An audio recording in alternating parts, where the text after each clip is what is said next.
दोस्तों कहते हैं कि अगर पुलिस चाह जाए तो मुर्दे से भी सच उगलवा सकती है, उनसे भी उनकी जिंदगी से जुड़े हुए हकीकत सामने ला सकती हैं।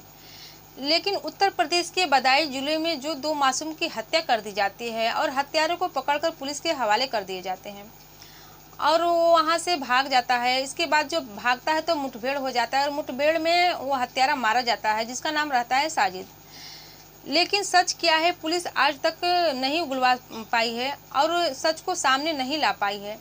दोस्तों, आज की जो सच्ची घटना मैं आपको सुनाने जा रही हूँ, यह सच्ची घटना कुछ ऐसा होता है कि इसमें 3 कत्ल हो जाते हैं और जो 3 कत्ल होते हैं वही मुर्दे सब सच बोल देते हैं, सच बाहर ला देते हैं और जो पुलिस रहती है वो करके दिखाती है। और इस घटनाक्रम का खुलासा होकर जब लोगों के सामने आता है तो लोगों को यकीन नहीं होता है कि इस कत्ल की इतनी छोटी सी वजह इतना बड़ा रूप ले सकती है। तो दोस्तों, इस घटना की पूरी जानकारी के लिए वीडियो में लास्ट तक बने रहे। तो दोस्तों नमस्कार, मैं हूं ज्योति कुशवाहा और आपका ज्योति भास चैनल में तहे दिल से स्वागत है। तो दोस्तों, वीडियो में आगे बढ़ने से पहले आपसे रिक्वेस्ट है कि अगर ये कहानी घटना आपको अच्छी लगेगी तो वीडियो को लाइक कर दीजिएगा, शेयर कर दीजिएगा और चैनल को सब्सक्राइब जरूर कर दीजिएगा ताकि हमारा हौसला बढ़ता रहे। तो दोस्तों, आज की सच्ची घटना है यह उत्तर प्रदेश की राजधानी लखनऊ की है, जिसमें एक थाना लगता है बिजनौर और उसी का एक मोहल्ला है सरोवर नगर। उस सरोवर नगर में 31 मार्च 2024 की दोपहर 2 बजे एक जो आदमी रहता है, एक लड़का रहता है जिसका नाम नितिन रहता है, उसे कुछ चीज़ की बदबू आती है, कुछ मरी हुई चीज़ की बदबू आती है। तो इधर उधर देखता है कि कहीं चूहा तो नहीं मरा पड़ा है। फिर वो ढूंढते ढूंढते ऊपर के मकान में चला जाता है, जो कि वहाँ पर किराए पर एक आदमी रहता है। और जब वहाँ जाता है तो जो बदबू रहती है और तेज आने लगती है, तो उसके कमरे में खिड़की से झांक कर देखता है। जब उसकी खिड़की से झांक कर देखता है तो वहाँ पर एक लाश पड़ी रहती है, उसकी पत्नी की लाश पड़ी रहती है जिसका नाम रहता है नैना। वह उस लाश को देखकर चिल्लाने लगता है और दोपहर के 2 बज रहे थे, दोपहर का समय रहता है। उसके चिल्लाने की आवाज़ को सुनकर वहाँ जो जितने भी आसपास के लोग थे इकट्ठा हो जाते हैं। फिर वो जो नितिन रहता है दौड़ा दौड़ा अपने पिताजी के पास जाता है जिनका नाम रहता है रमाकांत, और सारी घटना के बारे में बताता है। वो बताता है कि पिताजी, उस कमरे में एक लाश पड़ी है। जब उसके पिताजी इस बात को सुनते हैं तो वो भी आकर देखते हैं तो सच की लाश रहती है। और उसके पिताजी थाना जाते हैं, थाना बिजनौर जाते हैं और पुलिस से सारी घटना के बारे में बताते हैं। जब इस घटना को पुलिस जानती है तो वो अपने उच्च अधिकारी को, डीएसपी, एसपी को सबको साथ लेकर वहाँ पहुँचती है, मौके पर पहुँचती है। और जब वहाँ पहुँचते हैं तो देखते हैं कि रूम का दरवाज़ा बंद है और अंदर एक लाश है। जब रूम का दरवाज़ा बंद रहते हैं तो वो वीडियोग्राफी की मदद से ताला को तोड़वाते हैं और ताला तोड़ाकर अंदर जाते हैं। अंदर जाते हैं तो देखते हैं कि बेड पर एक लाश पड़ी है, एक औरत की लाश पड़ी है। उस लाश को हिरासत में लेते हैं जिसमें कि बहुत तेज बदबू आ रही थी, उसको हिरासत में ले लेते हैं। इसके बाद जो पुलिस में से एक और पुलिस रहता है वो बताता है कि यहाँ पर 2 और लाश पड़ी है। वो दरअसल दोनों लाश बोरे में बंधी रहती है। उस दोनों बोरे को खोलते हैं तो इसमें एक लड़का का लाश रहता है जिसकी उम्र रहती है 3 साल और इसमें एक लड़की की लाश रहती है जिसकी उम्र रहती है 6 साल। और मौके पर जो 3 लाश बरामद होते हैं तो पुलिस इस लाश को देखकर बहुत ही अचंभित हो जाती है, परेशान हो जाती है और इस घटना का खुलासा करने लगती है, छानबीन करने लगती है कि आखिर यहाँ पर हुआ क्या है। सब जगह ये घटना जगह जगह फैला दिए जाते हैं, गांव में, शहर में, ये सब जगह घटना फैल जाती है और पुलिस छानबीन करने लगती है। इसके बाद जो मकान मालिक होते हैं तो बताते हैं कि मेरे यहाँ 15 मार्च 2024 को एक आदमी यहाँ पर किराए पर रहने के लिए आया था और उसका नंबर देते हैं। तो पुलिस उसका नंबर को लेकर उसकी लोकेशन को जांच करती है। जब लोकेशन को जांच करती है तो जहाँ का लोकेशन मिलता है पुलिस वहाँ तुरंत पहुँच जाती है। और जब वहाँ तुरंत पहुँचती है तो दरअसल जो आदमी रहता था किराए पर वो रतनपुर का रहने वाला था और उसका नाम रहता है राम लगन। और जब वहाँ पर पहुँचती है तो वहाँ के जितने भी वहाँ मजदूर रहते हैं, काम करते रहते हैं, उनसे पूछताछ करती है कि यहाँ पर राम लगन नाम का आदमी कौन है। तो जो राम लगन रहता है वो कहता है कि मैं ही राम लगन हूँ। पुलिस उसको हिरासत में ले लेती है तो वहाँ के जितने भी मजदूर रहते हैं वो कहते हैं कि आखिर इसने क्या किया है, आप इसको लेकर क्यों जा रहे हैं।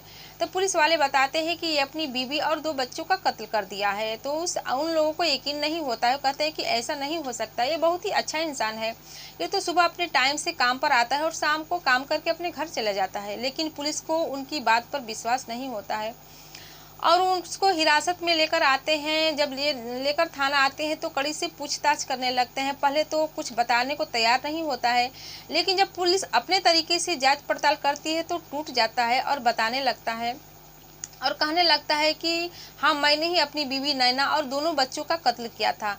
दरअसल वो कहानी बताता है कि मेरी नैना से मुलाकात मुंबई में हुई थी और मुंबई में मुलाकात हुई थी तो हम दोनों का प्रेम हो गया। और जब हम लोगों में प्रेम हो गया, प्यार हो गया, तो जब उसको प्यार हो जाता है तो उत्तर प्रदेश की राजधानी लखनऊ उसको वहाँ पर लेकर आता है और वहाँ पर एक किराए के मकान में रहने लगता है। अब जब वहाँ किराए के मकान में कुछ दिन रहने के बाद उन दोनों में आपस में लड़ाई झगड़ा होने लगती है। दरअसल लड़ाई जो होती है तो इस बात को लेकर होती है, जो उसका पति रहता है रामलगन, वो कहता है कि ये दोनों बच्चे मेरे नहीं है, बताओ ये दोनों बच्चे किसके हैं। तो उसकी जो बीवी रहती है नैना कहती है कि दोनों बच्चे आपके ही हैं, आप झूठ मूठ पर मुझ पर शक कर रहे हैं। इसी बात को लेकर उन लोगों में रोज रोज की लड़ाई होती रहती थी।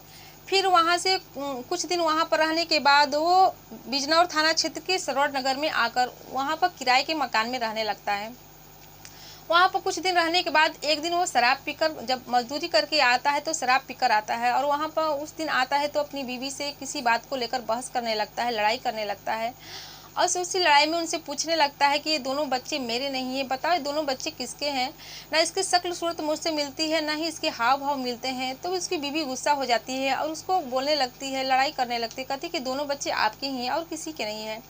दरअसल उसको शक रहता है कि मेरी बीवी को किसी और से अफेयर है और ये दोनों बच्चे उसी के हैं। इस बात को लेकर उन दोनों में बहुत बात इतनी ज़्यादा बढ़ जाती है कि जो रामलगन नाम का इंसान रहता है, आदमी रहता है, गुस्सा हो जाता है और अपनी बीवी का गला दुपट्टा से दबाने लगता है, कसने लगता है। जब उस दुपट्टा से गला कसने लगता है तो उसकी बीवी छटपटाने लगती है। वो जब तक गला दबाता रहता है तब तक कि उसकी मौत नहीं हो जाती है।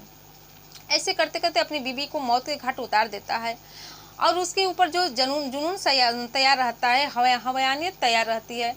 और फिर वो अपने दोनों बच्चों को देखता है जो कि सोए रहते हैं, उन दोनों को भी वो गला दबाकर दोनों को बारी बारी से मार देता है। और जब तीनों को कत्ल कर देता है तो सोचता है या परेशान हो जाता है, घबरा जाता है कि इन दोनों का क्या किया जाए, लाश को कहाँ ले जाए। फिर उसके घर में जो 2 बोरे रहते हैं, दोनों बोरे में दोनों मासूम बच्चों को भर देता है और उसके मुंह को बांध देता है।